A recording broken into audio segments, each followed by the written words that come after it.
Dear students, कल की class में हमने उपयोगिता पढ़ा था कि उपयोगिता क्या होती है, उसका अर्थ हमने पढ़ा था। और उपयोगिता और समृद्धि में अंतर हमने पढ़ा था कि उपयोगिता किसी वस्तु को उपभोग करने से पूर्व की स्थिति होती है, जबकि संतुष्टि जो है वो उपभोग के बाद की स्थिति होती है। इसका मतलब यह है पूर्व, उपभोग से पूर्व की जो स्थिति है, इसलिए इसको आशातीत उपयोगिता भी कहते हैं। जबकि संतुष्टि जो है वो बाद की स्थिति होती है, इसलिए इसको प्राप्त उपयोगिता भी कहते हैं। तो ये उपयोगिता और संतुष्टि दोनों का अर्थशास्त्र में जो है अंतर होता है। फिर हम बात करेंगे उपयोगिता के प्रकार। उपयोगिता में हमने पहला प्रकार पढ़ लिया था जिसको कहते हैं कुल उपयोगिता। कुल उपयोगिता, देखिए कुल उपयोगिता को कहते हैं टोटल यूटिलिटी। टोटल यूटिलिटी यानी TU, ठीक है। इसका अर्थ हमने कल पढ़ा था संक्षिप्त में कि किसी एक निर्धारित समय में, देखिए दो चीज़ों का जरूरी होना है। किसी एक निर्धारित समय में किसी वस्तु के विभिन्न इकाइयों से प्राप्त, विभिन्न इकाइयाँ, दूसरा शब्द क्या होगा, विभिन्न इकाइयाँ, विभिन्न इकाइयों से प्राप्त उपयोगिताओं का योग या उसका जो जोड़ है वो कुल उपयोगिता कहलाता है, ठीक है। तो कल हमने इसकी परिभाषा, हमने इसका एग्जाम्पल देकर के भी पढ़ा था कि एक निर्धारित समय में एक वस्तु की विभिन्न इकाइयाँ जब प्रयोग की जाती है, जैसे केला का उदाहरण लिया था हमने, केले की पहली इकाई, दूसरी इकाई, तीसरी इकाई, यानी पहला केला, दूसरा, तीसरा, इस तरह केले की विभिन्न इकाइयों से जो प्राप्त उपयोगिता होती है, प्रत्येक से अलग अलग उपयोगिता मिलेगी, उसका जो योग है वो कुल उपयोगिता कहलाएगा। इसको हमने एग्जाम्पल पे भी देखा था कि अगर पहले केले से, अगर आज कोई व्यक्ति पहला केला प्राप्त करता है तो एक केले से उसे जो है 30 यूटिल्स मिलती है। दूसरा एग्जाम्पल लेते हैं, एक केले से उसे 30 यूटिल्स उपयोगिता मिल रही है। दूसरे केले से अगर हम देखें उसे, तो दूसरे केले से जो है 22 यूटिल्स मिल रही है, और तीसरे केले से जो है वो उसे 20 यूटिल्स मिल रही है या 18 यूटिल्स मिल रही है। तो अगर हम कुल उपयोगिता देखेंगे तो TU इज इक्वल टू होता है, हमने कल इसका जो है सूत्र के रूप में पढ़ा था कि TU is equal to U1 plus U2 plus U3, ठीक है। तो इसका मतलब तीनों वस्तुएं जो है कुल उपयोगिता क्या होगी, U1 या पहले से कितनी मिल रही है 30 यूटिल्स, दूसरे से कितनी मिल रही है 22 यूटिल्स, तीसरे केले से कितनी मिल रही है 18 यूटिल्स, ठीक है। तो टोटल यूटिलिटी यानी कुल उपयोगिता कितनी हो गई, कुल उपयोगिता हो गई आपके 8 और 2 10 और 2 2 4 और 3 7 70 यूटिल्स। यानी विभिन्न इकाइयों से प्राप्त जो कुल उपयोगिता है उसका योग जो है वो क्या कहलाएगा, कुल उपयोगिता। यहाँ तक की परिभाषा आपने समझ ली है। अब कुल उपयोगिता से जुड़ी एक बात और है, ठीक है। जैसे पहले केले से 30, दूसरे से 22 और तीसरे से 18, तो आपने ये नोट किया होगा कि पहले केले से और दूसरे केले से समान उपयोगिता नहीं मिल रही है, क्योंकि पहले केले से अधिक उपयोगिता मिल रही है और दूसरे केले से फिर भी वो दूसरे केले का प्रयोग करे तो उससे कम यूटिल्स मिलेगी, कम उपयोगिता मिलेगी, और तीसरे केले का प्रयोग करे तो और कम मिलेगी। इस तरह एक एक करके हम कह सकते हैं कि इसकी जो यूटिल्स है यानी उपयोगिता जो है वो कम होती जाती है। तो इनको हम शब्दों में कहें, ठीक है। तो किसी एक परिभाषा क्या होगी कुल उपयोगिता की, कि किसी एक निर्धारित समय में, निश्चित समय में किसी वस्तु की विभिन्न इकाइयों से प्राप्त उपयोगिताओं का योग ही क्या कहलाएगा, कुल उपयोगिता, ठीक है। इसको हमने एग्जाम्पल के रूप में पढ़ा था। अब एक चीज का और ध्यान रखना है कुल उपयोगिता से संबंधित, कि अगर किसी वस्तु का उत्तरोत्तर हम अधिक प्रयोग करें, जैसे हमने पहले पढ़ा था, पहले केले से 30 यूटिल्स मिल रही है, दूसरे केले से 22 यूटिल्स मिल रही है। इसका मतलब किसी वस्तु का अगर उत्तरोत्तर अधिक प्रयोग किया जा रहा है, ठीक है, तो प्रारंभ में जो है उपयोगिता एक निश्चित दर पर बढ़ेगी, ठीक है, एक निश्चित बिंदु तक बढ़ती है, और उसके बाद जो है एक बिंदु पर कुल उपयोगिता अधिक हो जाती है, और उसके बाद भी अगर आपने प्रयोग किया तो उपयोगिता जो है वो गिरती जाती है, ठीक है। इसको हम एग्जाम्पल के रूप में पढ़ते हैं कि अगर किसी वस्तु का किसी वस्तु का उत्तरोत्तर हमने अधिक प्रयोग किया, जिसको हम बात करते हैं, जैसे ये है केले की मात्रा, केले की मात्रा, ठीक है। और यहां पर अपन लेते हैं कुल उपयोगिता।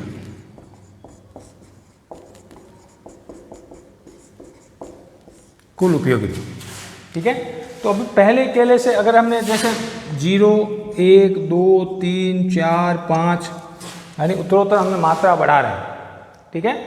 तो पहले केले से 0 है तो 0 उपयोगिता मिलेगी भाई, अगर कोई वस्तु का प्रयोग ही नहीं करे तो उपयोगिता भी नहीं मिलेगी, ठीक है। पहली इकाई से 10 यूटिल्स मिल रही है, कुल उपयोगिता की बात कर रहे हैं अपन, ठीक है। पहले इकाई से 10 जो है, पहली केले से 10 कुल उपयोगिता 10 मिल रही है, दूसरे केले से 16 मिल रही है, तीसरे केले से 20 मिल रही है, ठीक है। चौथे केले से 20 मिल रही है और पांचवें केले से जो है इसको घट करके जो है वो 20 हो गई, फिर 22 हो गई, ठीक है। 22 और फिर पांचवी इकाई से 22। यहाँ पर और छठी इकाई अगर और केले का प्रयोग किया जाए तो ये घटे बढ़ेगी नहीं, बल्कि क्या हो रही है, घटेगी। कुल उपयोगिता की बात करें यानी विभिन्न इकाइयों से जो प्राप्त योग है उसका कुल उपयोगिता हो गई। भाई अपने पढ़ा था कि जैसे पहले 18, पहले उदाहरण में पढ़ा था 30, फिर 22 और फिर 18, तो कुल उपयोगिता 70 हो गई, ठीक है। तो अगर ज्यों ज्यों हम केले की मात्रा का प्रयोग करें, ज्यों ज्यों केला जो है अधिक प्रयोग करेंगे, तो जो कुल उपयोगिता है यानी टोटल यूटिलिटी जो है वो क्रमशः प्रारंभ में घटती दर से बढ़ेगी, ठीक है। जैसे पहले इकाई से केले की मात्रा से कुल उपयोगिता 10, दूसरे से 16, तीसरे से 20, चौथे से 22, चौथी इकाई के केले के प्रयोग से 22 मिल रही है और पांचवी इकाई के केले के प्रयोग से भी कितनी मिल रही है, 22। इसका मतलब यहाँ पर जो है वो कुल उपयोगिता क्या हो रही है, 0 होने लगे से शून्य हो जाती है, क्योंकि इससे पांचवी इकाई और चौथी इकाई से बराबर मिल रही है। तो इसी को कहा जाता है the point of satisfy, point of satisfy यानी संतोष का बिंदु या संतुष्टि का बिंदु, संतोष या संतुष्टि का बिंदु। क्या हो गया संतुष्टि का बिंदु का मतलब क्या हो गया कि अगर हम किसी वस्तु की अधिकतर इकाइयों का प्रयोग करते हैं तो एक बिंदु तक कुल उपयोगिता जो है वो क्या होगी, बढ़ेगी, और उसके बाद कुल उपयोगिता जो है वो एक बिंदु पर अधिकतम हो जाएगी। पांचवी इकाई से कुल उपयोगिता क्या हो रही है, अधिकतम हो रही है, और उसके बाद उस छठी इकाई का भी क्या प्रयोग किया जाए तो कुल उपयोगिता जो है वो क्या हो जाती है, गिरने लग जाती है। 22 से घट के क्या हो रही है, 20 हो रही है, ठीक है। तो इस तरह ये नियम संतुष्टि का बिंदु का क्या किसे कहेंगे कि जब किसी बिंदु पर उपयोगिता अधिकतम हो जाती है, जिस बिंदु पर यानी कौन सी इकाई पर उपयोगिता अधिकतम हो रही है, चौथी और पांचवी पे दोनों पे हो रही है, लेकिन ये चौथी इकाई नहीं है क्योंकि एक मात्रा कम मिल रही है, 4 इकाई पर उपयोग कर रहे हो आप। पांचवी इकाई का प्रयोग से 22 हो रही है, इसका मतलब ये जो है ये पॉइंट ऑफ सेटिस्फाई या अधिकतम संतुष्टि का बिंदु या संतुष्टि का बिंदु कहलाएगा, क्योंकि पांचवी इकाई तक अगर केले का प्रयोग किया जाए तो कुल उपयोगिता बढ़ेगी।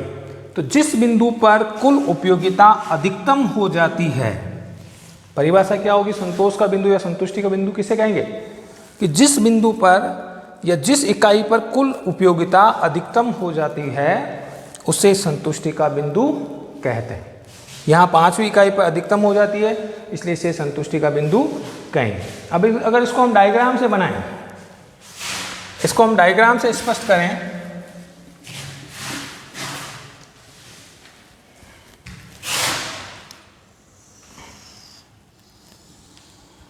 इधर आपने ले ली OX पर केले की मात्रा,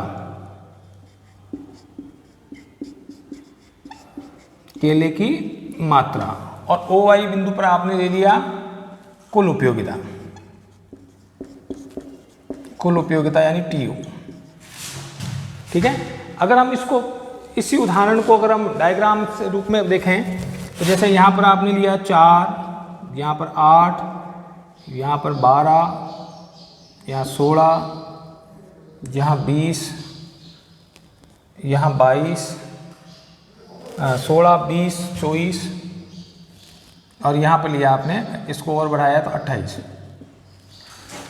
ठीक है, तो 0 पे हो गया। पहली इकाई से प्राप्त जो है कुल उपयोगिता कितनी हो रही है? 10। तो पहली इकाई से प्राप्त जो कुल उपयोगिता माना गई, ये अकेले की मात्रा हो गई 1 2 3 4 5 और 6। तो पहले केले से कितनी मिल रही है? 10। तो इसको अपन यहाँ लगाएंगे, ये हो गई 10। दूसरे केले से 16, तो दूसरे केले से हो गई आपके 16। तीसरे केले से कितनी मिल रही है? 20। तो तीसरे केले से ये हो गया आपके 20। चौथे केले से 22, तो ये हो गया चौथे केले से कितनी मिल रही है? ये 22। और पांचवें केले से भी 22 मिल रही है, तो पांचवा केला भी जो है ये हो गया 22, दोनों इक्वल है। और छठे केले से है वापस 20 घट रही है, तो छठे केले से जो है ये उपयोगिता ये हो गया। ठीक है, तो इन बिंदुओं को अगर जोड़ा जाए,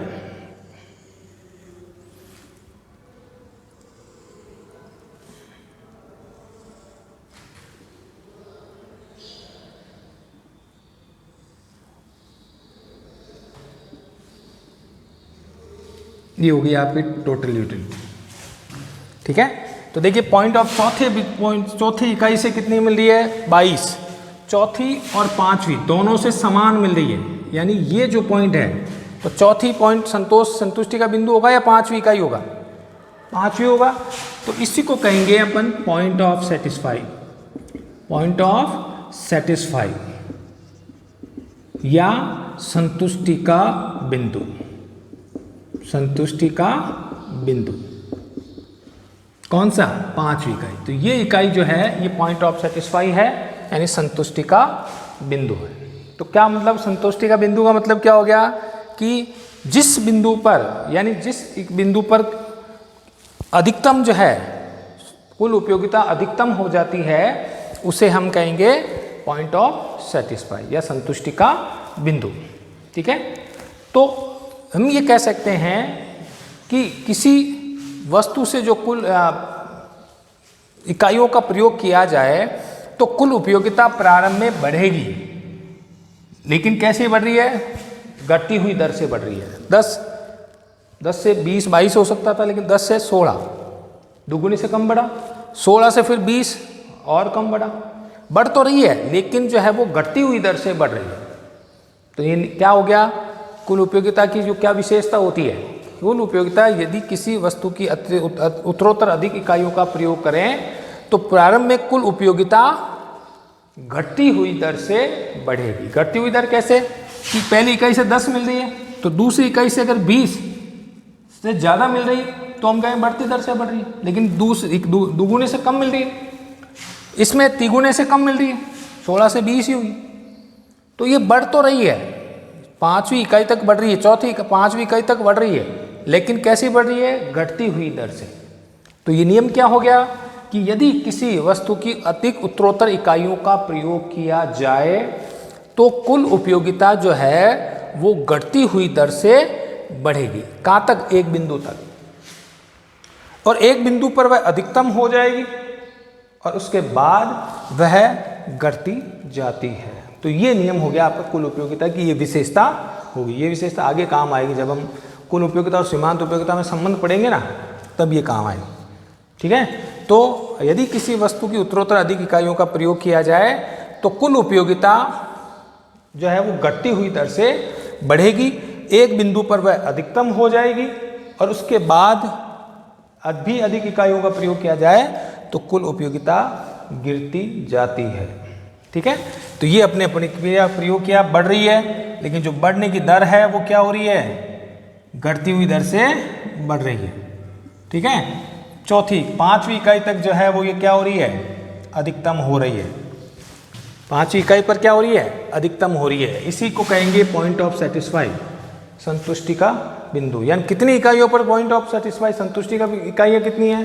5। संतुष्टि का बिंदु कितना है? उस पर अधिकतम कितनी कुल उपयोगिता मिल रही है? 22। चौथी से भी 22 मिल रही है, पांचवी से भी 22 मिल रही है। तो ये पॉइंट ऑफ सेटिस्फाई या संतुष्टि का बिंदु कहलाएगा। ठीक है भाई, तो इस बात समझ में आ गई। क्या है नियम, कुल उपयोगिता की विशेषता क्या होती है।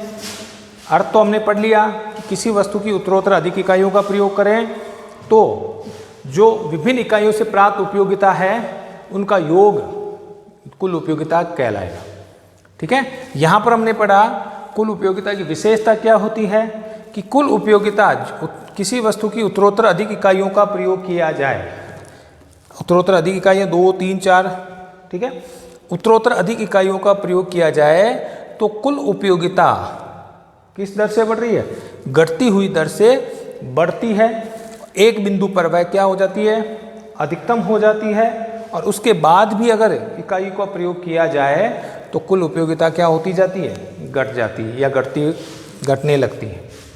तो जिस बिंदु पर अब आ गया संतुष्टि का बिंदु, इसकी परिभाषा क्या होगी, संतुष्टि या पॉइंट ऑफ सेटिस्फाई। संतुष्टि का बिंदु क्या होगा कि जिस बिंदु पर कुल उपयोगिता अधिकतम होती है, जिस बिंदु पर कुल उपयोगिता अधिकतम हो जाती है उसे अधिकतम संतोष का बिंदु या अधिकतम संतुष्टि का बिंदु कहा जाता है।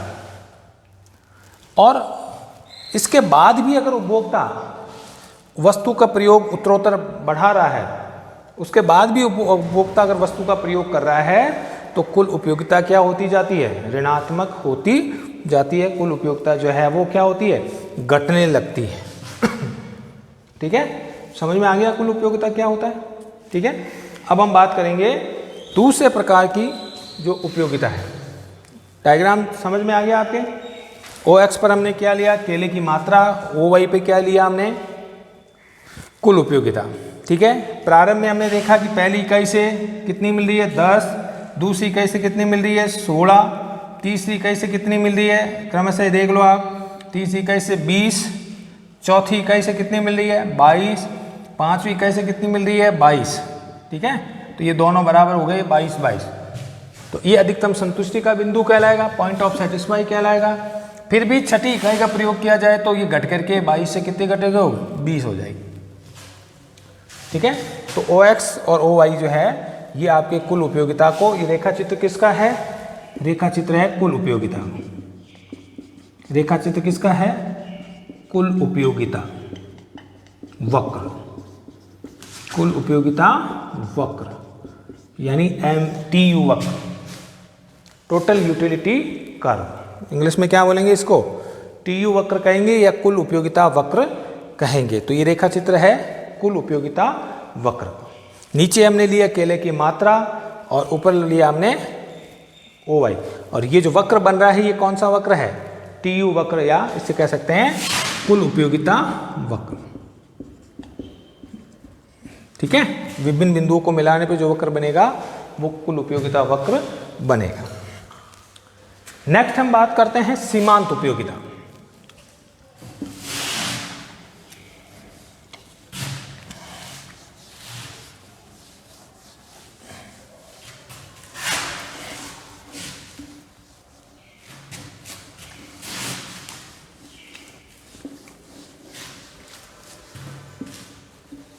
तो अगर आपके सामने कुल उपयोगिता दी जाए तो आप कुल उपयोगिता की गणना इस तरह से कर सकते हो। ठीक है, अब दूसरी जो उपयोगिता होती है वो कहलाती है सीमांत उपयोगिता। सीमांत उपयोगिता, दूसरे प्रकार की जो उपयोगिता होती है वो सीमांत उपयोगिता कहलाती है, यानी इसको कह सकते हैं अपन marginal utility, marginal utility curve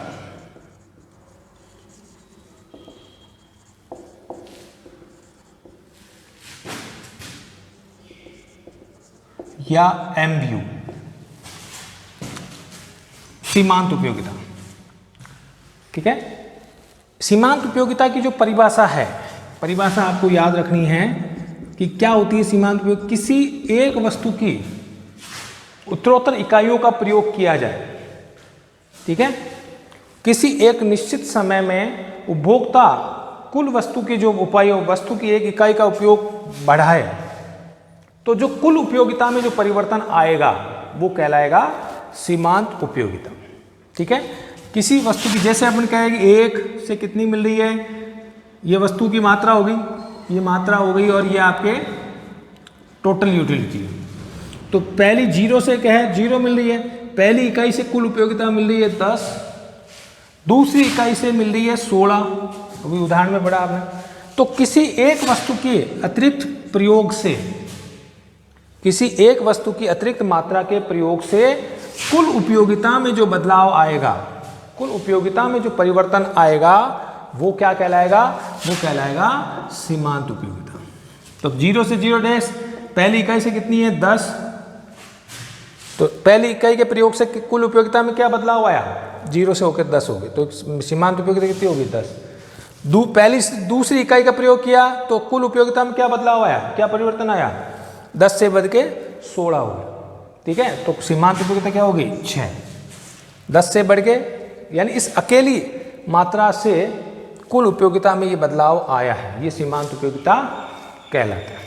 ठीक है, तो सिंपल सी परिभाषा है सीमांत उपयोगिता की कि किसी वस्तु की एक अतिरिक्त इकाई के प्रयोग से, एक अतिरिक्त इकाई के प्रयोग से कुल उपयोगिता में जो बदलाव आता है, जो परिवर्तन आता है, उसे कहेंगे सीमांत उपयोगिता। एक वस्तु की अतिरिक्त इकाई का प्रयोग किया, 1 से 2, 2 से हमने किया 3, तो उदाहरण में आपने लिया तो 16 से कितनी हुई 20, तो कुल सीमांत उपयोगिता कितनी होगी 2 से 30, यानी एक अतिरिक्त इकाई का प्रयोग करने से 16 से कितनी हो गई 20। इसका मतलब क्या हो गया कि 16 से 20 यानी सीमांत उपयोगिता कितनी होगी 4। तो परिभाषा क्या है सीमांत उपयोगिता की, किसी एक निश्चित समय में एक वस्तु के अतिरिक्त इकाई के प्रयोग से सीमांत उपयोगिता में जो बदलाव आता है, सीमांत उपयोगिता कुल उपयोगिता में जो परिवर्तन आता है उसे सीमांत उपयोगिता कहते हैं। तो कुल उपयोगिता में बदलाव परिवर्तन क्या आया, 10 से हुई 16, इसका मतलब कितनी होगी 6, 16 से कितनी हुई 20, इसका मतलब कितनी हो गई 4। तो ये हो गई आपके सीमांत उपयोगिता की परिभाषा। ठीक है, अगर सूत्र के रूप में इसे देखें तो सीमांत उपयोगिता का जो सूत्र होगा वो क्या होगा, बराबर MU बराबर डेल्टा TU बटे डेल्टा Q। अगर यानी सीमांत उपयोगिता बराबर कुल उपयोगिता में परिवर्तन, कुल उपयोगिता में परिवर्तन, डेल्टा का मतलब होता है परिवर्तन, बटे वस्तु की मात्रा में परिवर्तन, वस्तु की मात्रा में परिवर्तन। ठीक है, वस्तु की मात्रा में यानी इसको अगर बराबर से लिखें तो इसको अपन ऐसे भी लिख सकते हैं कि ये TU1 TU first minus TU0 बटे Q1 माइनस Q0, इसको इस तरह भी लिख सकते हैं। TU फर्स्ट का मतलब ये जैसे TU फर्स्ट ये हो गया तो TU0 कितना है 0 है। अब ये TU फर्स्ट, अब ये TU फर्स्ट बनेगा, ये TU0 बनेगा। ठीक है, तो यहाँ पर क्या हो गया, ये जैसे अगर इस उदाहरण को लेके अपन तो डेल्टा TU का मतलब, डेल्टा का मतलब क्या हो गया परिवर्तन, किसमें, कुल उपयोगिता में परिवर्तन बटे सीमा वस्तु की मात्रा में परिवर्तन। ठीक है, अर्थात कुल उपयोगिता में कितना परिवर्तन आ रहा है, देखिए TU यानी 0 से होकर 10 और मात्रा 0 से 1, तो 1 माइनस 0 बटे 10 माइनस 0 बराबर कितना हो गया 10। फिर 16 माइनस 10, ये TU फर्स्ट हो गया, ये TU0 हो गया। ठीक है, तो 16 माइनस 10 बटे 2 माइनस 1 कितना हो गया 6। तीसरे में 20 माइनस 16 बटे 3 माइनस 2, यानी यहाँ एक एक परिवर्तन हो रहा है, यहाँ कितना परिवर्तन हो रहा है, तो कुल उपयोगिता में परिवर्तन बटे वस्तु की मात्रा में परिवर्तन, ये इसका सूत्र होता है। ठीक है भाई, तो हमने अब तक क्या पढ़ा, हमने कुल उपयोगिता का अर्थ पढ़ा था।